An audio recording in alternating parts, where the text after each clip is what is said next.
Hi everyone, today we're going to talk about pedigrees. I spent a lot of time at this computer working on pedigrees, not only for my own use, but for other breeders as well. So a pedigree is simply a written record of at least 3 generations of family history of that particular animal.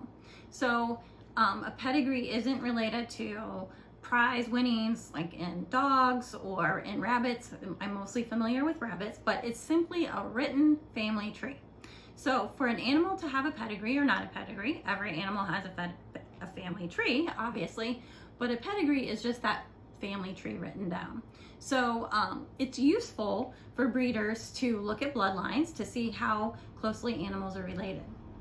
I use a pedigree in a couple different ways. First off, when I'm looking for males, which are the primary gender of hedgehogs that I purchased to improve my breeding stock, I'm looking for animals that are unrelated to my females. So it's important for me to know who the breeders are, where the animals came from, and so on and so forth. So it's kind of like you don't want to breed cousins to cousins or things like that.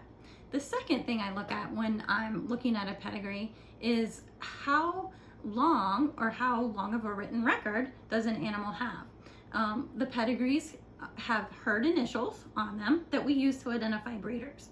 One thing that I look for is a breeder who has some long-term history of the animal. So on a pedigree, you can identify if the hedgehog was born and raised by the breeder or if it was bought by a breeder from another breeder.